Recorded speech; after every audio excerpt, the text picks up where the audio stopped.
अस्सलाम वालेकुम viewers, Sanjay parents academy के प्लेटफॉर्म पर मैं हूं सईद। आज हम मैथमेटिक्स क्लास 6 का पहला लेक्चर कवर करेंगे, जिसके अंदर 3 चैप्टर्स जो हैं हमारे सेट, होल नंबर्स और फैक्टर्स, वो हम जो है सॉल्व करेंगे। तीनों चैप्टर्स के अंदर जो भी इंपॉर्टेंट पॉइंट्स होंगी वो पढ़ेंगे और जहां भी कहीं सॉल्व करने की जरूरत होगी तो उसको भी सॉल्व करेंगे। तो आइए तो स्टार्ट करते हैं सबसे पहले सेट से। सबसे पहले आती है सेट की डेफिनेशन क्या है। Set is a collection of well defined and distinct objects. Well defined से क्या मुराद है कि उसकी कोई स्पेसिफिक प्रॉपर्टी होनी चाहिए, और डिस्टिंक्ट से क्या मुराद डिफरेंट ऑब्जेक्ट्स होने चाहिए। सेट को किस तरह से डिनोट किया जाता है, ई की तरह से एक सिंबल होता है जिसका मतलब होता है कि बिलोंग्स टू, और उसके ऊपर अगर एक लकीर आ जाए तो उसका मतलब होता है डज नॉट बिलोंग टू। उसके बाद सेट के लिए क्या चीजें इंपॉर्टेंट है। सबसे पहली बात कि सेट को अल्फाबेट के कैपिटल लेटर से डिनोट किया जाता है हमेशा। सेट के हर एक मेंबर को दूसरे मेंबर से कामा के जरिए सेपरेट किया जाता है। और तीसरी बात, सेट के तमाम मेंबर्स ब्रैकेट्स के अंदर इनक्लोज किए जाते हैं। और सेट के अंदर मेंबर्स का जो या एलिमेंट्स का राइटिंग का ऑर्डर है वो मैटर नहीं करता, और सेट का कोई भी एलिमेंट एक से ज्यादा मरतबा रिपीट नहीं हो सकता। उसके बाद आते हैं सेट की टाइप्स पर। एक होता है फाइनाइट सेट, दूसरा होता है इनफिनाइट सेट। ऐसा सेट जिसके अंदर मेंबर्स एलिमेंट्स की तादाद लिमिटेड हो तो उसको हम कहते हैं फाइनाइट सेट। इनफिनाइट सेट क्या होता है? ऐसा सेट जिसके अंदर मेंबर्स एलिमेंट्स की तादाद इनफिनाइट हो। यहाँ पर दोनों की जो एग्जांपल्स हैं दी गई हैं, जैसे ये फाइनाइट सेट है ए जिसके मेंबर हैं 2, 4, 6, उसके बाद है बी इसके मेंबर है 1, 2, 3, और उसके बाद डैश डैश, मतलब इसके मेंबर्स की जो है कोई लिमिट नहीं है यहाँ पर। उसके बाद आते हैं हम एम्प्टी और सिंगलटन सेट पर। एम्प्टी सेट क्या होता है? ऐसा सेट जिसका कोई भी मेंबर ना हो, उसको हम एम्प्टी के साथ साथ नल सेट या वाइड सेट भी कहते हैं। उसके बाद है सिंगलटन सेट, ऐसा सेट जिसके अंदर सिर्फ और सिर्फ एक एलिमेंट हो या एक मेंबर हो, उसको हम कहते हैं सिंगलटन सेट या अकेला वाहिद। उसके बाद आते हैं हम इक्वल और इक्विवेलेंट सेट्स पर। Two sets A and B are called equal sets if they have all elements same. अगर ए और बी सेट्स के तमाम एलिमेंट्स या मेंबर सेम हो तो इसका मतलब है कि ए और बी इक्वल सेट हैं। ए और बी इक्विवेलेंट सेट्स कब होंगे? Two sets A and B are called equivalent sets if the number of elements of both sets are same.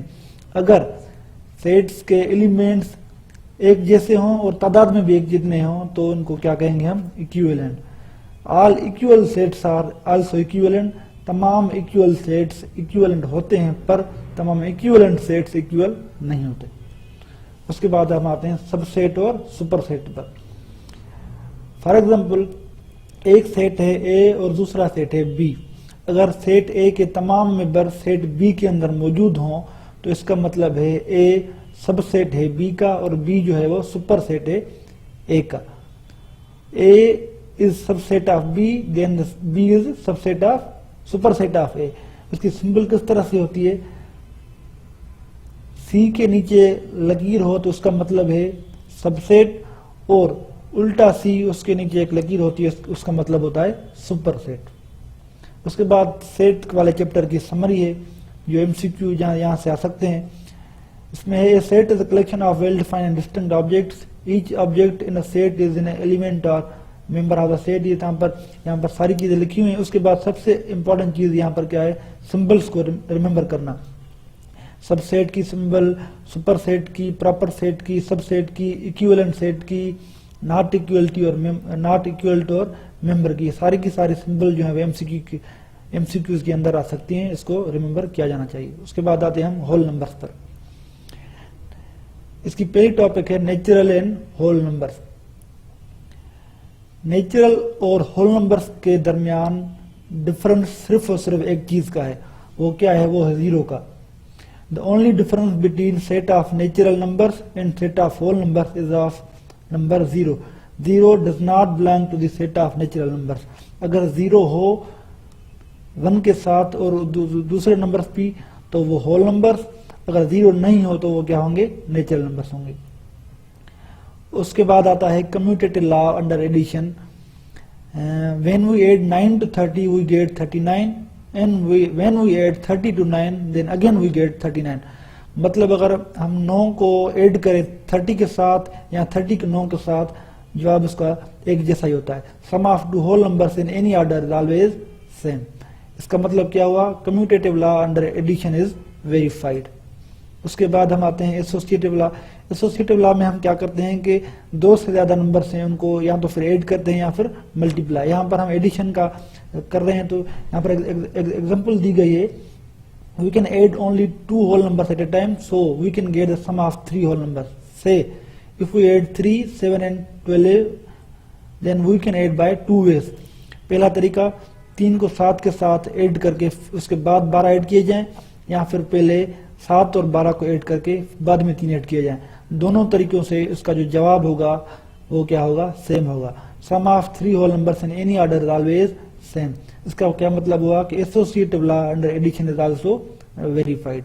उसके बाद आते हैं होल नंबर्स की समरी पर. Natural numbers are used for counting. Counting में हम उनको इस्तेमाल करते हैं. उसके बाद some of set of numbers and their notations. Natural numbers को हम n के जरिए डिनोट करते हैं, होल नंबर्स को हम w के जरिए डिनोट करते हैं. उसके बाद ये सारी इंपॉर्टेंट पॉइंट्स हैं और ये भी एमसीक्यूज के अंदर आ सकती हैं. उसके बाद हम आते हैं चैप्टर नंबर 3 जो है फैक्टर्स एंड मल्टीपल्स. हम फैक्टर क्या होता है, फॉर एग्जांपल हमें यहाँ पर दिया गया है 8, उसको हमें डिवाइड करना है 2 के साथ. अगर 2 या 8 को कंप्लीटली डिवाइड करता है और कोई रिमाइंडर नहीं बचे तो इसका मतलब है 2 8 का फैक्टर है. अगर कोई रिमाइंडर बचता है तो उसका मतलब ये है कि वो फैक्टर नहीं है. जैसे अगर हम 8 को डिवाइड करें 3 के साथ तो 2 रिमाइंडर बचता है तो इसका क्या मतलब हुआ कि 3 जो है वो फैक्टर नहीं है 8 का. A factor is a number which divides the dividend completely leaving no any remainder. ठीक है. उसके बाद यहाँ पर कुछ एग्जांपल्स दी गई हैं. उसके बाद हम आते हैं define a multiple as a dividend into which a factor can divide. यहाँ पर एक एग्जांपल दी गई है जहाँ पर हमने 18 को 2 के साथ डिवाइड करना है. 18 को अगर हम 2 के साथ डिवाइड करेंगे तो यहाँ पर कोई भी रिमाइंडर नहीं बचेगा, जिसका मतलब क्या हुआ कि 2 जो है वो 18 का फैक्टर है. 2 18 का फैक्टर है, वो 18 क्या हुआ, 18 जो है वो मल्टीपल होगा 2 का. Multiple of a given number is a dividend for which the given number is it's factor. So a number has always unlimited number of multiples. उसके बाद हम आते हैं फैक्टराइजेशन पर. फैक्टराइजेशन से क्या मुराद है, factorisation is a process of factorising a number into its factors. मतलब किसी भी नंबर को उसके फैक्टर्स में तोड़ा जाना, ये क्या कहता है, फैक्टराइजेशन कहता है. जैसे 8 के क्या क्या फैक्टर्स हैं, 2 और 4, तो ये क्या हुई, फैक्टराइजेशन. अगर 12 को हम फैक्टराइजेशन उसकी करें तो उसकी फैक्टराइजेशन क्या होगी, 6 और 2, क्योंकि 6 और 2 ये दोनों जो हैं वो 12 के फैक्टर हैं. ठीक है. उसके बाद हम आते हैं प्राइम फैक्टराइजेशन के मेथड पर. वो किस तरह से होती है, यहाँ पर दिया गया है find the prime factorisation of 60. इसको डिवीजन मेथड के जरिए किस तरह से करेंगे, सबसे पहले क्या करेंगे, जो सबसे छोटा होगा उसके साथ हम डिवाइड करेंगे, उसके बाद उससे बड़े से. जैसे यहाँ पर 60 को सबसे पहले 2 के साथ किया गया है डिवाइड, तो उसका जवाब है 30. फिर 30 के 2 के साथ उसका जवाब है 15. फिर 15 को 3 के साथ, फिर 5 को 1 के साथ. तो 60 के जो फैक्टर्स हैं वो क्या हुए, 2, 2, 3 और 5. ठीक है. इस तरह से होती है प्राइम फैक्टराइजेशन. उसके बाद हम आते हैं हाईएस्ट कॉमन फैक्टर यानी कि HCF पर. वो क्या आती है, यहाँ पर एक मिसाल दी गई है, find HCF of 24 and 40. Highest common factor होता क्या है, किसी भी जो है डिजिट का जो सबसे बड़ा फैक्टर उसको हम कहते हैं हाईएस्ट कॉमन फैक्टर. यहाँ पर एक एग्जांपल दी गई है 24. 24 के फैक्टर्स कौन से हैं, 1, 2, 3, 4, 6, 8, 12, 24. ये सारे के सारे 24 के फैक्टर हैं. उसके बाद हम आते हैं 40 के. 40 के कौन से फैक्टर हैं, 1, 2, 4, 8, 10, 20 एंड 40. इन सब में कॉमन फैक्टर्स कौन से हैं जो दोनों के अंदर मौजूद हों, वो हैं 1, 4, 2 और आखिर में क्या है 8. और जो 8 है इन सब में से बड़ा है, तो इसमें कॉमन ग्रेटेस्ट कॉमन फैक्टर जो हाईएस्ट कॉमन फैक्टर है वो क्या हुआ 8। उसी तरह से इसको भी हम जो है प्राइम फैक्टर मेथड के जरिए सॉल्व कर सकते हैं। उसके बाद हम आते हैं लीस्ट कॉमन मल्टीपल पर। लीस्ट कॉमन मल्टीपल क्या होती है, इसकी एक सिंपल एग्जांपल यहाँ पर दी गई है। यहाँ पर दिया गया है find the LCM of 3 and 4। 3 और जो है 4, 3 जो है किसका फैक्टर है, मतलब 3 के मल्टीपल्स क्या क्या हैं, वो हैं 6, 9, 12, 15, 18, 21, 24, 27 और इसी तरह से 4 के मल्टीपल्स कौन से हैं 4, 8, 12, 16, 20। अब इन दोनों के अंदर जो कॉमन मल्टीपल्स हैं वो कौन से हैं, एक है 12, दूसरा 24 और तीसरा 36। और इन सब के अंदर जो सबसे छोटा है वो है 12 यानी कि 12, और 12 क्या हुआ इसका लीस्ट कॉमन मल्टीपल हुआ 3 और 4 के दरमियान। उसके बाद हम आते हैं इस आखिरी चैप्टर की समरी पर। समरी में सबसे पहली पॉइंट है factor the number which divides the dividend exactly. A number has a limited number of factors. Multiple of a given number is the dividend for which the given number is its factor. HCF क्या होती है, product of common factors of 2 or more numbers। और LCM क्या होती है, product of common and non common factors. ये सारी की सारी समरी हर एक चैप्टर की हमने जरूर पढ़नी है, क्योंकि जो MCQs हैं वो यहाँ से जरूर आ सकते हैं। इस चैप्टर के कंप्लीट होने के बाद हमारा आज का लेक्चर जो है मुकम्मल हुआ। अगले लेक्चर में आपसे दोबारा मुलाकात होगी, तब तक खुदा हाफिज। अस्सलाम वालेकुम व्यूअर्स, सिंध एस्पायरेंट्स के एकेडमी के प्लेटफॉर्म पर मैं हूं सईद। नाज़रीन, आज PST और JST की प्रिपरेशन की हमारी नवी लेक्चर है और आज के लेक्चर में हम 6th क्लास की मैथ का दूसरा लेक्चर लेंगे, जिसमें 3 चैप्टर्स जो हैं कवर करेंगे, 4th, 5th और 6th। इन चारों चैप्टर्स की जो मेन इंपॉर्टेंट पॉइंट्स हैं उनको हम पढ़ेंगे और जहाँ कहीं भी सॉल्यूशन की जरूरत होगी उनको हम सॉल्व भी करेंगे। तो आइए स्टार्ट करते हैं हम चैप्टर नंबर 4 से, जिसका टाइटल है इंटीजर्स। इंटीजर्स क्या होते हैं आप सबको पता होगा कि जो भी नेचुरल नंबर्स होते हैं उनको हम इंटीजर्स कहते हैं। जो पॉजिटिव नेचुरल नंबर होते हैं उनको हम कहते हैं पॉजिटिव इंटीजर्स, और जो नेगेटिव नेचुरल नंबर्स होते हैं उनको हम कहते हैं नेगेटिव इंटीजर्स। यहाँ पर एक बात लाजमी याद रखनी चाहिए कि 0 एक वाहिद इंटीजर है जो ना तो पॉजिटिव होता है और ना ही नेगेटिव होता है। उसके बाद इनको डिनोट किस तरह से किया जाता है, याद रखें कि इंटीजर्स को हमेशा डिनोट किया जाता है एक नंबर लाइन पर। नंबर लाइन में 0 के राइट साइड पर जो भी डिजिट्स होंगे, जैसे ये सब हैं, वो पॉजिटिव होंगे, और 0 के लेफ्ट साइड पर जो भी होंगे वो सारे के सारे नेगेटिव होंगे। उसके बाद यही है ऑर्डरिंग। ऑर्डरिंग से मुराद है कि रिप्रेजेंटेशन, जैसे हमने पहले बताया, उनको नंबर लाइन पर जो है शो किया जाता है। नंबर लाइन में जो भी राइट साइड पर होंगे वो हमेशा पॉजिटिव होंगे, जो लेफ्ट साइड पर होंगे वो हमेशा नेगेटिव होंगे। यानी कि any number which lies on the right of 0 is always positive, any number which lies on the left of 0 is always negative.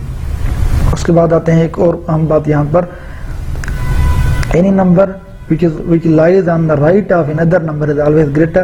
ये नंबर जो है फॉर एग्जांपल 1 0 से बड़ा है, फिर 2 1 से बड़ा है, फिर 3 2 से बड़ा है। इस तरह से ये सारे एक दूसरे से बड़े ही हैं। उसके बाद any number lying to the left of another number is always smaller। जैसे ये -1 फिर -2 फिर -3, ये -1 फिर -2 से भी छोटा, फिर -3 उससे भी छोटा, इस तरह से ये, ठीक है। उसके बाद every positive integer is greater than a negative integer and every negative integer is always less than a positive integer। ये चीज भी यहाँ पर याद रखनी चाहिए। उसके बाद आते हैं एब्सोल्यूट या फिर न्यूमेरिकल वैल्यू क्या होती है। उसकी डेफिनेशन क्या है, एब्सोल्यूट वैल्यू और numerical value of a number it's distance from 0 on the number line and the end is always positive और 0। मिसाल के तौर पर हम किसी भी इंटीजर को जब भी डिनोट करते हैं किसी नंबर लाइन पर, तो हम उसका डिस्टेंस भी लिखते हैं और फिर क्या उसकी डायरेक्शन भी लिखते हैं। पर अगर हम डायरेक्शन को इग्नोर करें और सिर्फ डिस्टेंस को लिखें तो वो क्या होता है, एब्सोल्यूट या फिर न्यूमेरिकल वैल्यू। और यहाँ ये बात लाजमी याद रखनी चाहिए कि ये जो न्यूमेरिकल वैल्यू है, एब्सोल्यूट वैल्यू होती है इंटीजर की, वो हमेशा पॉजिटिव होती है। जैसे ये इसको डिनोट इस तरह से किया जाता है, जैसे ये 6 जो है तो माइनस पर उसको हमने पॉजिटिव लिखा है, क्योंकि एब्सोल्यूट वैल्यू हमेशा जो होती है वो पॉजिटिव होती है। उसके बाद यहाँ पर एग्जाम्पल दी गए हैं जिनमें कुछ नंबर्स को असेंडिंग ऑर्डर में लिखा गया है और कुछ नंबर को डिसेंडिंग ऑर्डर में लिखा गया है। ये भी माइनस में था, उसको हमने प्लस में लिखा, ये भी माइनस में था, उसको हमने प्लस में लिखा, क्योंकि जो एब्सोल्यूट वैल्यू होता है इंटीजर का वो हमेशा पॉजिटिव ही होता है। उसके बाद हम आते हैं एडिशन ऑफ इंटीजर्स पे। इंटीजर्स की एडिशन किस तरह से होती है, यहाँ पर एक एग्जांपल दी गई है, 8 + 2 and +3 यूजिंग नंबर लाइन। इसको किस तरह से ऐड किया जाएगा, 0 से स्टार्ट करके पहले हम 2 पॉइंट्स मूव करेंगे राइट डायरेक्शन में, फिर उसके बाद हम क्या करेंगे 3 पॉइंट्स जो है और मूव करेंगे तो हम 5 पर पहुंचेंगे। इस तरह से हम एडिशन करेंगे किसी भी इंटीजर की नंबर लाइन पर। उसके बाद सब्ट्रैक्शन कैसे होती है, recognise subtraction is the inverse process of addition. आपको पता होगा कि जो एडिशन का इनवर्स होता है वो क्या होता है, सब्ट्रैक्शन, यानी कि किसी चीज को दूसरी चीज में से डिडक्ट करना। एग्जांपल दी गई है सब्ट्रैक्ट +2 फ्रॉम +5। ये किस तरह से सॉल्व होगा, first of all we change the sign of +2 and get -2, then add -2 and +5 on the number line. पहले क्या किया हमने, +2 की साइन को चेंज करके माइनस किया, फिर उसको ऐड कर दिया हमने +5 से। किस तरह से, 0 से हमने मूव किया 3 तक, फिर जो है इसके साइन चेंज करने के बाद जैसे ही हमने -2 डिडक्ट किए तो इसका आंसर क्या आया, +3। Hence in order to subtract 2 from 5 we have added +2 with reverse direction, यानी कि उसकी साइन को हमने चेंज कर दिया। उसके बाद आते हैं मल्टीप्लिकेशन। मल्टीप्लिकेशन इंटीजर्स की किस तरह से होती है, we know that multiplication is the simple form of repeated addition। For example, अगर हमें कोई कहे कि मल्टीप्लाइंग 3 by 4, उसका मतलब क्या है कि 3 को 4 मरतबा ऐड किया गया है। इस तरह से नंबर लाइन पर शो करेंगे, एक दफा, फिर दूसरी दफा, फिर तीसरी दफा, फिर चौथी दफा, तो इस तरह से हम क्या मिलेगा, 12 मिलेगा। उसके बाद यहाँ पर 2 एग्जाम्पल्स जो हैं दी गई हैं, 2 × 3, जिसका मतलब है कि 3 मरतबा ऐड किए गए हैं, फिर -3 × -4, ये साइन उनकी जो चेंज हो जाएगी। इसका मतलब ये है कि जो 3 हैं वो 4 दफा ऐड किए गए हैं। उसका रूल है the product of 2 integers of like science is a positive integer. मतलब किन भी 2 इंटीजर्स की जिनकी साइन एक जैसी हो, उनका जो जवाब होता है हमेशा पॉजिटिव इंटीजर ही होता है। उसके बाद हम आते हैं डिवीजन पर, division of integers. Recognize that division is the inverse process of multiplication. We know that the operation of division is the inverse process of multiplication. For example, dividing +20 by +5 implies that to find the number which when multiplied by 5 gives 20। मतलब कि अगर 20 को हम divide करते हैं 5 के साथ, तो उसका मतलब ये है कि उसका जवाब एक ऐसा नंबर आएगा जिसको अगर 5 के साथ मल्टीप्लाई किया जाए तो उसका जवाब 20 हो। तो वो कौन सा नंबर होगा, वो नंबर होगा 4। Recognise that on dividing one integer by another, if both the integers have like signs the quotient is positive. Dividing a number with any other number is in fact the product of given number with reciprocal of the divisor। यहाँ पर कुछ examples दी गई हैं जो आप खुद solve कर सकते हैं। उसके बाद हम आते हैं इस चैप्टर की समरी पर।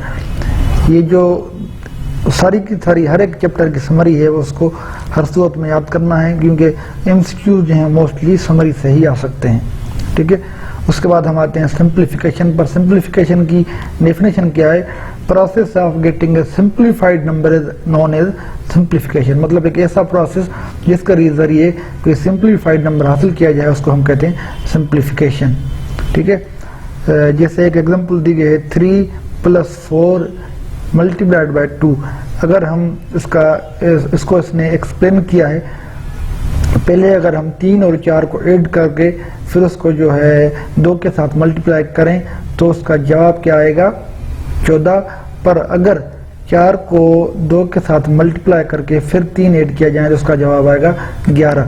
मतलब दोनों तरीकों से इसका जो जवाब है वो आंसर है वो डिफरेंट आएगा। तो इसकी टेक्निक क्या, इसको सॉल्व करने का असल तरीका है क्या। So to get a unique result of our simplifying process we must follow some rules. उसके रूल्स क्या हैं, वी यूज ब्रैकेट्स। यहाँ पर ब्रैकेट्स इस्तेमाल होती हैं आमतौर पर। ये जो होती है इसको हम कहते हैं बार ये जो ब्रैकेट होती है उसको हम कहते हैं पैरेंथेसिस या फिर कर्व्ड ब्रैकेट। उसके बाद ये ब्रैकेट है, इसको हम कहते हैं ब्रेसेस या कर्ली ब्रैकेट्स, और उसको हम कहते हैं स्क्वायर ब्रैकेट्स। ठीक है, इनको सॉल्व किस तरह से किया जाता है, अगर किसी भी प्रॉब्लम या किसी भी जो है सम के अंदर हमें ये चारों की चारों ब्रैकेट्स मिली हों तो इनको किस तरह से सॉल्व किया जाता है। सबसे पहले ये जो ब्रैकेट है जिसको हम कहते हैं बार, उसको सॉल्व किया जाएगा। उसके बाद ये ब्रैकेट को, उसके बाद कर्ली को, और फिर आखिर में क्या करना है, स्क्वायर ब्रैकेट्स को सॉल्व करना है। अगर इन ब्रैकेट्स के अंदर दूसरे और फंक्शन हो, जैसे एडिशन हो, मल्टीप्लिकेशन हो, डिवीजन हो, तो उनको किस तरह से सॉल्व करना है। सबसे पहले डिवीजन को, उसके बाद मल्टीप्लिकेशन को, फिर एडिशन को, और फिर सब्ट्रैक्शन को। इसका एक रूल है जिसको कहते हैं BODMAS rule. Recognise BODMAS rule to follow the order in which the operation to simplify mathematical expression. इसका फुल फॉर्म क्या होगा, यहाँ पर ये जो बी है उसका मतलब है ब्रैकेट्स। पहले ब्रैकेट्स को आप जो है सॉल्व करें, उसके बाद यहाँ पर ओ जो है ऑर्डर ऑफ ऑपरेशन, फिर डी डिवीजन, उसके बाद मल्टीप्लिकेशन, फिर एडिशन, और फिर सब्ट्रैक्शन। ये जो रूल है वो कॉमनली इम्प्लाई होता है। उसके बाद हम आते हैं एक एग्जाम्पल पर, solving real life problems involving fractions and decimals. यहाँ पर एक एग्जाम्पल दी गई है, maximum marks of Urdu test are 40 and passing marks are 1/4 of maximum marks. How many marks at least should Haris obtain to pass the test? Maximum marks हैं 40, maximum passing marks हैं 1/4 of 40। अगर 40 का 1/4 निकालेंगे तो किस तरह से 1/4 multiplied by 40 which is equal to 10। मतलब अगर हारिस को पास करना है तो उसको 10 मार्क्स हासिल करने चाहिए। यहाँ पर ये बात लाजमी समझनी चाहिए कि किताब के अंदर जो भी एग्जाम्पल्स दी गई हैं, मोस्टली एमसीक्यूज वहाँ एग्जाम्पल्स से आ सकते हैं, तो एग्जाम्पल्स को हर सूरत में सॉल्व करना चाहिए। उसके बाद ये भी एग्जाम्पल है जो आप चाहें तो आसानी से सॉल्व कर सकते हैं। उसके बाद हम आते हैं समरी पर इस चैप्टर की। बोर्डमास indicates the sequence in which more than one operation are performed in simplification process।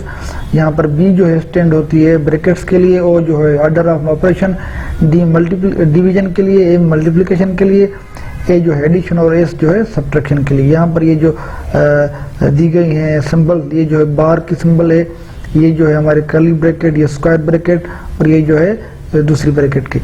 Operation division, multiplication, addition and subtraction, यानी कि डी मास का जो रूल है यहाँ पर लागू होता है, जिसमें डिवीजन सबसे पहले, उसके बाद मल्टीप्लिकेशन, फिर एडिशन, और फिर सब्ट्रैक्शन। अगर if there is a plus sign before brackets, the brackets are moved without changing the sign of the number within the brackets. ये सारी की सारी पॉइंट जो है आपको पढ़नी चाहिए। उसके बाद हम आते हैं रेशियो एंड प्रोपोर्शन पर। ये जो चैप्टर है वो सबसे ज़्यादा इम्पोर्टेंट है। ये चैप्टर सिर्फ पीएसटी और जेईएसटी के लिए नहीं, आम जनरल जॉब्स जो भी आती हैं उनमें जो भी मैथ के सवाल होते हैं मोस्टली वो इस चैप्टर से आते हैं, रेशियो और परसेंटेज के चैप्टर से, या रेशियो और प्रोपोर्शन के चैप्टर से। यहाँ पर रेशियो है क्या, बेसिकली उसकी डेफिनेशन क्या है, a relation which one quantity bears to another quantity of the same kind with regard to their magnitude। मतलब ये एक रिलेशन होता है किसी एक क्वांटिटी का किसी दूसरी क्वांटिटी के साथ। मिसाल के तौर पर यहाँ पर लिखा हुआ है weight of Sahar and Shabana are 45 kg and 15 kg respectively। To relate their weights consider following statements। इसको किस तरह से एक्सप्लेन किया जा सकता है, Sahar is 30 kg heavier than Shabana, Sahar's weight is 3 times of Shabana's weight। ये चारों की चारों एक्सप्रेशन है इस स्टेटमेंट के।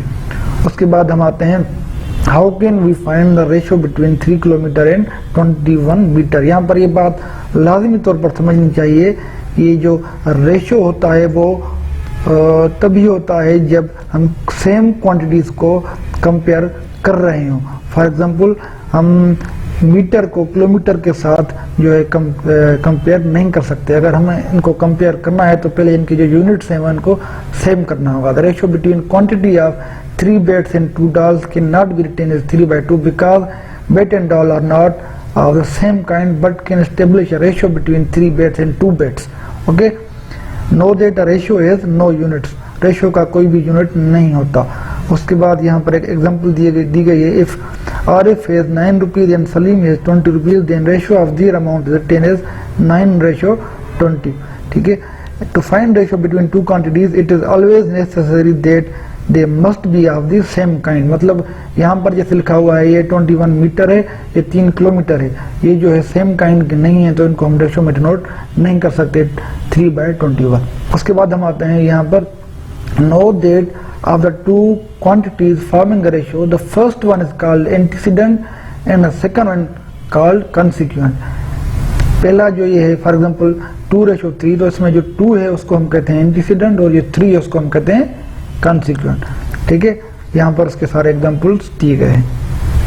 उसके बाद यहाँ पर एक मिसाल दी गई है 9 hours and 36 minutes। इन ये जो दोनों हैं वो एक काइंड के नहीं है, सेम काइंड के नहीं है, तो इनको हम पहले इनका जो यूनिट है वो सेम करना होगा। आवर को हम चेंज करेंगे मिनट में, 1 आवर बराबर होता है 60 मिनट्स के, तो 9 × 60 = 540 मिनट्स। तो अब इनको हम जो है मेंशन कर सकते हैं 540/30। अगर इसको और सिंप्लीफाई किया जाए तो 36 का जो है इस पर पहाड़ा लगाएंगे, 15:1 इसका जवाब होगा। इसी तरह से एक और एग्जांपल भी यहाँ पर दी हुई है। उसके बाद हम आते हैं प्रोपोर्शन पर। प्रोपोर्शन क्या होता है? Two equivalent ratios form a proportion. जो इक्विवेलेंट रेशियोज होते हैं दो, वो हमेशा एक प्रोपोर्शन फॉर्म करते हैं। The product of extreme is always equal to product of means. 3:4 = 6:8 is a proportion. इसको हम पढ़ेंगे कैसे? Read as 3:4 equal to 6:8. Know that in quality of two ratios constitute a proportion. In a proportion, the equality sign can be replaced by proportion. So for the proportion, यहाँ पर अगर equality के sign है तो हम उसको change कर सकते हैं प्रोपोर्शन के साइन में। The middle element of proportion are called means. और जो बाहर वाले हैं जो एंड्स पर, उनको हम कहते हैं एक्सट्रीम। ये जो हैं दो बीच वाले, इनको हम कहते हैं मीन, ये बाहर वालों को हम कहते हैं एक्सट्रीम्स। ठीक है, और जो प्रोडक्ट होती है हमेशा एक्सट्रीम की वो बराबर होती है मीन्स, प्रोडक्ट ऑफ मीन्स की। यहाँ पर एक एग्जांपल दी गई है, identify the means and extremes. इसमें मीन्स, इसमें 3 और 10 मीन है, और ये जो 2 और 15 है वो एक्सट्रीम है। इस तरह से ये इसी तरह से ये एग्जाम्पल में अपनी ये सारी चीजें समझनी है। उसके बाद एक सॉल्यूशन है 33:3 is equal to x/27। और उसी तरह से 9:6 is equal to 6/y। इसको किस तरह से सॉल्व करना है? इसको सबसे पहले हम लिखेंगे इस फॉर्म में। ठीक है, फिर मीन को हम कराएंगे मल्टीप्लाई मीन से, और ये जो एक्सट्रीम है उसको हम करेंगे एक्सट्रीम के साथ। 33 × 27 is equal to 3 × x। इस तरह सॉल्व किया तो उसका जवाब आया 297। इसी तरह इसको हमने सॉल्व किया तो y का जवाब आया 4। उसके बाद आता है find the fourth proportion of 2, 5 and 8। इसी तरह से इसको भी हमने सॉल्व किया है। उसके बाद आते हैं डायरेक्ट एंड इनवर्स प्रोपोर्शन क्या होता है। Hence we can say that when two quantities are related in such a way that if one quantity increased in a given ratio, the other also increases in the same ratio, तो उसको हम कहते हैं direct proportion. मतलब किसी भी quantity, किसी भी दो क्वांटिटीज का रिलेशन आपस में इस तरह से हो कि अगर कोई एक बढ़े तो दूसरी भी इंक्रीज हो, तो उसको हम कहते हैं डायरेक्ट। और उसके बाद हम आते हैं इनवर्स प्रोपोर्शन पर। इनवर्स प्रोपोर्शन क्या होता है? We can say that when two quantities are related in such a way that if one quantity increases in a given ratio, the other decreases। मतलब अगर किसी एक को बढ़ाएं और दूसरी घटने लगे, तो इस तरह के जो है हम प्रोपोर्शन को कहते हैं इनवर्स प्रोपोर्शन। अभी इन दोनों के हम एग्जांपल सॉल्व करेंगे। यहाँ पर ये जो है वो है if 20 meter cloth is used to make 4 dresses, how much cloth is required to make 15 dresses। यहाँ पर ड्रेसेस, 4 ड्रेसेस के लिए 20 मीटर्स कपड़ा लग रहा है, तो 15 ड्रेसेस के लिए कितना लगेगा। ठीक है, ये जो है डायरेक्ट प्रोपोर्शन है। मतलब इसको हम सॉल्व कैसे करेंगे? मीन को मल्टीप्लाई करेंगे मीन से, एक्सट्रीम को एक्सट्रीम से। इसी तरह 4:15 प्रोपोर्शन 20:x। इसी तरह से हमने इसको मल्टीप्लाई किया, इसका जवाब है 75। और दूसरा जो है इनवर्स प्रोपोर्शन है, यहाँ पर एग्जांपल दी गई है if 3 pipes can fill a tank in 80 minutes, how long will it take to fill the tank if 5 pipes are used। ये जो है हमारा इनवर्स प्रोपोर्शन है, इसमें 3 पाइप्स 80 मिनट्स जो है 5 × x। किस तरह से सॉल्व करेंगे इनवर्स प्रोपोर्शन में, ये 5 है इसको हम मल्टीप्लाई करेंगे 3 के साथ, 80 को हम मल्टीप्लाई करेंगे x के साथ, क्योंकि यहाँ पर प्रोपोर्शन जो है वो इनवर्स है। इसी तरह से उसको सॉल्व करेंगे, इसका जवाब आएगा 48। उसके बाद हम आते हैं इसी चैप्टर की समरी के ऊपर। Comparison between magnitude of two quantities of same kind is called ratio. ये रेशियो की डेफिनेशन है, ratio of two numbers A and B where written as, इसमें जो ए होती है उसको हम कहते हैं एंटीसीडेंट और बी को कहते हैं हम consequent. Order of ratio is important. उसके बाद ये सारी की सारी इंपॉर्टेंट पॉइंट्स हैं इस समरी में, जिनको जो है आप पढ़ेंगे तो एमसीक्यूज के तौर पर ये सब चीजें हो सकती हैं। इस चैप्टर की समरी के साथ हमारा आज का लेक्चर पूरा हुआ। नेक्स्ट लेक्चर में आपके साथ दोबारा मुलाकात होगी, तब तक खुदा हाफिज़। अस्सलाम वालेकुम व्यूअर्स, आप देख रहे हैं संदेश एस्पायरेंट्स एकेडमी और मैं हूं सईद। नाज़रीन, जेईएसटी और पीएचडी की प्रिपरेशन का आज हमारा 10वां लेक्चर है, जिसमें हम 6th क्लास की मैथ का तीसरा लेक्चर कवर करेंगे, जिसमें 7th, 8th, 9th, 10th और 11th चैप्टर जो है हम पढ़ेंगे और उनके जो भी इम्पोर्टेंट चीज़ें हैं उनको सॉल्व करेंगे। सबसे पहले आते हैं हम फाइनेंशियल अर्थमेटिक में, जिसमें सबसे पहली टॉपिक है परसेंटेज। परसेंटेज बेसिकली है क्या? Percentage is a special type of fraction which indicates parts out of 100 parts. मतलब 100 में से किसी भी चीज का कोई हिस्सा, उसको हम कहते हैं परसेंटेज। परसेंटेज को जो है हम फ्रैक्शन में कैसे लिखते हैं?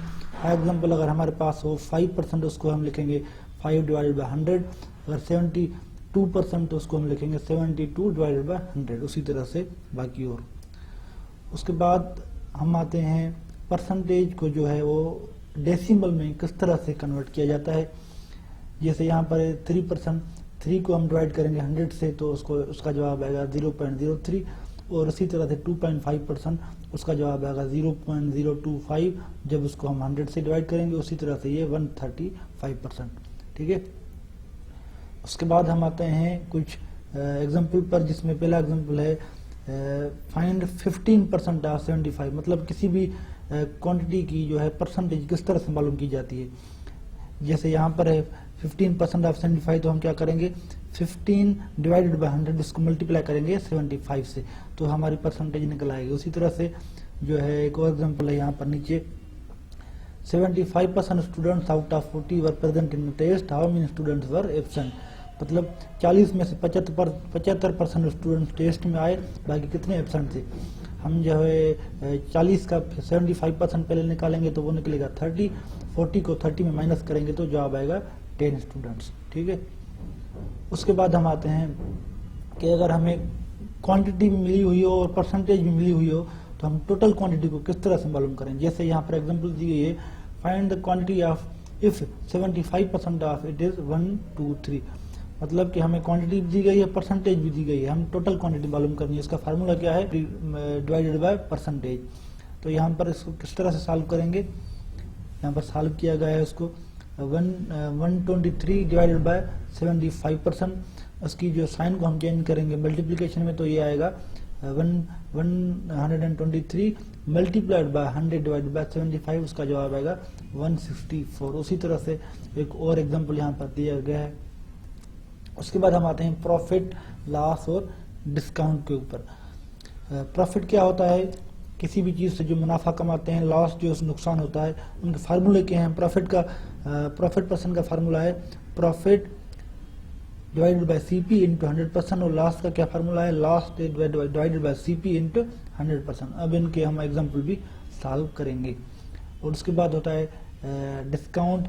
डिस्काउंट क्या होता है? Discount percent is calculated only on the marked price and not on the selling और कास्ट प्राइस। यहाँ पर जो है एग्जाम्पल दी गई है, marked price of an article is 400 and it is sold at a discount of 10%। Find the net selling price of the article. सबसे पहले 400 का हम 10% निकालेंगे तो वो निकलेगा 40 को जो है हम माइनस करेंगे 400 में से, तो उसका जवाब आएगा 360। उसी तरह से एक एग्जांपल और दी गई है, fruit seller purchase 40 dozens banana in all and their cost price is 50 per dozen. He sells all banana at the rate of 60 per dozen. Find his total profit. कीमत है 50 रुपए, तो 40 की कितनी होगी? 2000 रुपए। सेलिंग प्राइस है ये 60, उसको हम करेंगे 40 से मल्टीप्लाई, तो ये बन गए 2400 रुपये। 2400 को माइनस करेंगे 2000 में से, तो उसको जो प्रॉफिट मिला वो मिलेगा 400 का। उसी तरह से एक और एग्जाम्पल है जिसमें Saima purchase the mobile set for 15,000, after some time she sold it for 12,000, find her last percentage. उसने जो है 15,000 में खरीदा, बेचा जो उसने 12,000 में, उसको जो है हम कैसे निकालेंगे, 15,000 माइनस 12,000, उसका जो नुकसान हुआ वो हुआ 3,000 का। ठीक है, उसके बाद यहाँ पर 2 एग्जांपल्स और दिए गए हैं जिनको आप सॉल्व कर सकते हैं, सॉल्व किए गए हैं यहाँ पर। उसके बाद हम आते हैं इस चैप्टर की समरी के ऊपर। परसेंटेज क्या है, what percent means out of 100 means percentage is denoted, उसकी ये जो सिंबल है यहाँ पर लिखी हुई है, percentage can be converted into common और डेसिमल फ्रैक्शन। ये चैप्टर बहुत ही इंपॉर्टेंट है, सिर्फ पीएसटी या जीएसटी के हवाले से नहीं है, आमतौर पर जो भी जॉब्स की डिफरेंट जॉब्स की टेस्ट होते हैं तो इस चैप्टर से बहुत सारे एमसीक्यूज आते हैं। उसके बाद हम आते हैं चैप्टर नंबर 8 जो है अलजेब्रा के बारे में। ठीक है, हिस्ट्री के ऊपर लिखा हुआ है, algebra is the invention of Muslim in 820, a Muslim mathematician Muhammad ibn Musa Khwarizmi wrote a book named Algebra al-Muqabala. The first translation of this book named Algebra was published in Europe in Latin, which is the base of the subject algebra. ठीक है, उसके बाद हम आते हैं representation in symbols.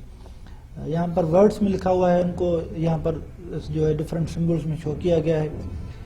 In languages a sentence is set of words making a complete grammatical structure and conveying full meaning. Open statement पे open statement क्या होती है, a sentence that does not include enough information required to decide whether it is true or false is known as open statement। मतलब कि एक ऐसा जुमला जिसमें कोई ऐसी इंफॉर्मेशन ना हो जिससे ये पता चले कि ये सही है या गलत, तो हम उसको कहते हैं ओपन इंफॉर्मेशन। यहाँ पर एग्जांपल दी गई है, dash plus 5 is equal to 12 is an open statement. अगर हम यहाँ पर इस डैश को रिप्लेस करेंगे 4 के साथ, तो 4 प्लस 5 इज इक्वल टू 12, ये सही नहीं है क्योंकि 4 plus 5 is equal to 9।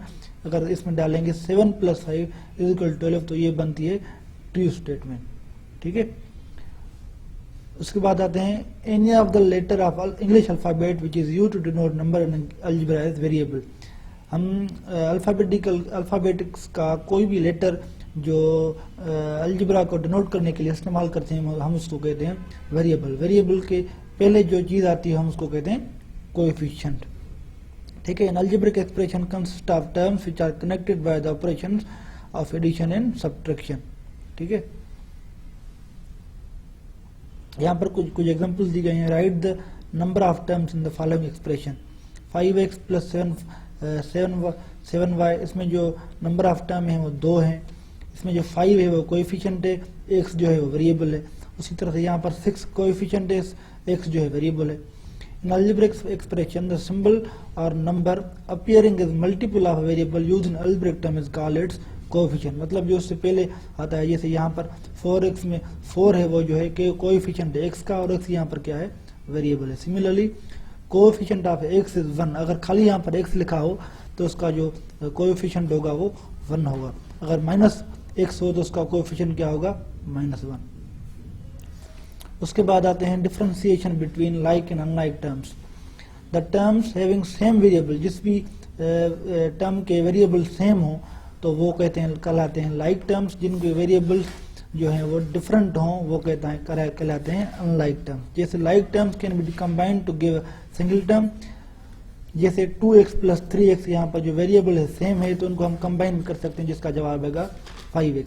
Addition और subtraction can not be perform with unlike term. अगर यहाँ पर y हो 2x प्लस 3y तो उनको हम ऐड नहीं कर सकते, ना ही इनकी सब्ट्रैक्शन हो सकती है। यहाँ पर जैसे एड 7x प्लस 5x, ये इनकी क्योंकि ये लाइक टर्म्स हैं तो इनकी एडिशन हो सकती है। उसी तरह से ये find the sum of 3a plus 2b plus c and 8c plus 6b plus a, इनको जो है लाइक टर्म को लाइक टर्म के साथ ऐड करेंगे, और a 2b और 6b c और 8c ये सारे के सारे लाइक टर्म्स हैं, इनको हमने ऐड किया और इसका जवाब ये आया। ठीक है, उसके बाद आते हैं इस चैप्टर की समरी के ऊपर। Algebra is generalised arithmetic in which letters are called also called as numbers. A sentence is a set of words making complete grammatical structure and conveying full information. The terms having the same variables are called like terms, otherwise they are called unlike terms. The number appearing before a variable in a term of algebraic expression is called as coefficient. ठीक है, उसके बाद हम आते हैं linear equation के ऊपर, जिसमें सबसे पहली टॉपिक है algebraic expression. Define an algebraic equation. In algebraic sentence involving the sign of quality is which is equal to is called an algebraic equation or simply an equation. जहाँ पर भी ये जो बराबर की साइन शो होती है उसको कहते हैं अलजेब्रिक. जैसे 6 - 2 = 4, यहाँ पर इक्वल टू की साइन है तो ये हो गया अलजेब्रिक इक्वेशन. ठीक है, उसी तरह से differentiation between equation and expression. Equation और एक्सप्रेशन में क्या डिफरेंस होता है? इन algebraic expression is combination of numbers, variables and arithmetic expression. अगर किसी भी अलजेब्रिक एक्सप्रेशन के अंदर नंबर्स हों, वेरिएबल्स हों और अरिथमेटिक ऑपरेशन हो तो उनको हम क्या कहते हैं? अलजेब्रिक एक्सप्रेशन कहते हैं. 10 2ay 30 1 + z 2x - 3y are all examples of algebraic expression. क्यों? क्योंकि यहाँ पर नंबर भी हैं, वेरिएबल्स भी हैं और एक्सप्रेशन भी है. ठीक है, उसके बाद आते हैं लीनियर इक्वेशन पर. Define linear equation in one variable. An equation in which there is only one variable with degree 1 is called linear equation. जिस भी इक्वेशन के अंदर सिर्फ एक वेरिएबल हो उसको हम कहते हैं linear equation in one variable. उसके ये सारे यहाँ पर एग्जांपल्स दिए गए हैं. जैसे यहाँ पर सॉल्व x + 5 = 11. यहाँ पर इसको किस तरह से सॉल्व करेंगे? x + 5 = 11, subtracting 5 from both sides. क्योंकि अगर 5 दोनों तरफ से माइनस करें तो इस इक्वेशन पर कोई फर्क नहीं पड़ेगा. तो करते हैं x + 5 - 5 = 11 - 5. तो इसका जवाब आया x + 0 = 6, x = 6. Same number can be subtracted from both sides of the equation. Same number can be added to the both sides of the equation, and both sides of equation can also be divided by the same non-zero number. उसी तरह से ये सारे के सारे solve किए गए हैं. यहाँ पर और एग्जांपल दी गई है सॉल्व 3t + 5 = 20. इस तरह के MCQ आ सकते हैं टेस्ट के अंदर कि यहाँ पर ये इस किस्म की कोई जो है एग्जांपल दी गई हो, नीचे कोई ऑप्शंस होंगे और इसी तरह के फार्मूलाज के तहत आपको इन सारी चीज़ों को सॉल्व करना है. ये एक एग्जांपल है. उसके बाद इस चैप्टर की समरी है. समरी को पढ़ते हैं. Algebraic sentence involving the sign of quality equal is called an algebraic equation. An algebraic equation in which there is only one variable and degree is called linear equation in one variable. And solving a linear equation means to find that value of unknown variable which satisfy the given quantity. ठीक है, उसके बाद हम आते हैं अगले chapter पर जो है जियोमेट्री. जियोमेट्री के इस चैप्टर में हम जो है कुछ डेफिनेशंस पढ़ेंगे और कुछ इंपॉर्टेंट चीजें पढ़ेंगे. सबसे पहले आते हैं जियोमेट्री की डेफिनेशन पर कि जियोमेट्री है क्या. Geometry is a branch of mathematics that studies the sizes, shapes, positions, angles and dimensions of the things. Flat shapes like square, circles and triangles are a part of flat geometry and are called 2D shapes. These shapes have only 2 dimensions. यहाँ पर circle की shape दी गई है, उसी तरह triangle, फिर square और फिर रेक्टेंगल की. ये सारे के सारे 2D हैं. उसके बाद आते हैं एंगल्स के. एंगल्स के ऊपर एंगल क्या है? The vertex of a shape where two edges meet form an angle. Different shapes in geometry have different angle measures. मिसाल के तौर पर a triangle is three-sided shape. In the measure of its 3D, its 3 interior angle is 180. A square, a rectangle or quadrilateral or 4-sided shapes. In the measure of their interior is 360. मतलब जो triangle होता है उनकी तीनों sides का जो सम होता है वो 180 के बराबर होता है, और यहाँ स्क्वायर या रेक्टेंगल हो तो उनका क्या होता है 360. ये हो गया ट्रायंगल, स्क्वायर, ये हो गया पेंटागोन जिसकी 5 जो है एजेस हों. Example of different polygons with their angles. उसके बाद ये हो गया हेक्सागोन. अब आते हैं 2 डायमेंशनल फिगर्स के ऊपर. सर्किल क्या है? A 2 dimensional shape in which all points on the curved line are equidistant from a centre point. फिर ट्रायंगल क्या होता है? Closed figure with 3 sides. Rectangle क्या होता है? A 2 dimensional closed four sided figure with 4 angle. ये सारी की सारी चीजें एमसीक्यूज के तौर पर आ सकती हैं. उसके बाद हम आते हैं 3D पर, जिनमें क्यूब, स्फीयर, कोन, पिरामिड और प्रिज्म, इन सारों की डेफिनेशंस आ जाती हैं. उसके बाद हम आते हैं ज्योमेट्री की समरी के ऊपर. Line segment is a part of line. हर एक चैप्टर की जो समरी है उसको हर सूरत में पढ़ना चाहिए, क्योंकि मोस्टली जो एमसीक्यूज हैं वो समरी के अंदर से आ सकते हैं, क्योंकि समरी में डेफिनेशन लिखी होती हैं। उसके बाद हम आते हैं आज के आखिरी चैप्टर नंबर 11 जो है पेरीमीटर एंड एरिया के बारे में। ये चैप्टर भी बहुत इंपॉर्टेंट है, क्योंकि इस चैप्टर से भी मोस्टली जो है डिफरेंट जॉब्स के दौरान एमसीक्यूज आते हैं। सबसे पहले आते हैं पेरीमीटर की डेफिनेशन के ऊपर कि पेरीमीटर है क्या। Perimeter is the length of boundary of a plane closed figure. उसके बाद एरिया क्या है, area is the measurement of surface of the plane closed figure. Perimeter का फार्मूला क्या है, perimeter of square is equal to 4 into side. उसके बाद example है यहाँ पर, find the perimeter of square whose each side is 5 centimetre long. उसका formula है 4 इंटू मल्टीप्लाइड बाय साइड। यहाँ पर 4 मल्टीप्लाइड बाय साइड कितनी है, हर एक 5, 4 into 5 is equal to 20 centimetre. अगर साइड मालूम करनी है वो किस तरह से मालूम करेंगे, side of square is equal to perimeter of square divided by 4। अब आते हैं एग्जांपल के ऊपर। एक एग्जांपल है, find the length of side of square whose perimeter is 40 centimetre. हमें मालूम है कि लेंथ जो है किस तरह से मालूम की जाती है, अगर हमें पेरीमीटर मालूम हो तो पेरीमीटर को 4 से डिवाइड करेंगे तो हमें लेंथ मिल जाएगी। यहाँ पर पेरीमीटर है 40, इसको 4 से डिवाइड किया तो जवाब आया 10। जो लेंथ होगी हर साइड की वो कितनी होगी, 10 होगी। उसके बाद पेरीमीटर ऑफ रेक्टेंगल के लिए एक अलग फार्मूला है, वो किस तरह से मालूम होगा, perimeter of rectangle is equal to length plus breadth plus length plus breadth. ठीक है, उसको आसानी से अगर सॉल्व करेंगे तो कैसे, 2l प्लस 2b। ठीक है, यहाँ 2 multiplied by l plus b। यहाँ पर एक एग्जांपल दी गई है उसी फार्मूला के तहत, find the perimeter of rectangle whose length and breadth are 12 centimetre and 8 centimetre respectively. यहाँ पर लेंथ 12 सेंटीमीटर है और जो है ब्रीथ है वो 8 सेंटीमीटर है। तो इस फार्मूले के तहत जब वैल्यू पुट करेंगे तो जवाब आएगा 40 सेंटीमीटर। उसके बाद यहाँ पर एक और एग्जांपल दी गई है, find the length of rectangle whose breadth is 6 and perimeter 28 centimetre. यहाँ पर लेंथ हमें मालूम करनी है, ब्रीथ मिली हुई है और पेरीमीटर जो हमें मिला हुआ है। उसका फार्मूला क्या है, perimeter of rectangle is equal to 2 multiply by length plus breadth. उसको जो है इक्वेशन को रीअरेंज करेंगे, 28 divided by 2 is equal to l plus b, l plus 6, 14 is equal to l plus 6, 14 minus 6 is equal to l यानी कि length.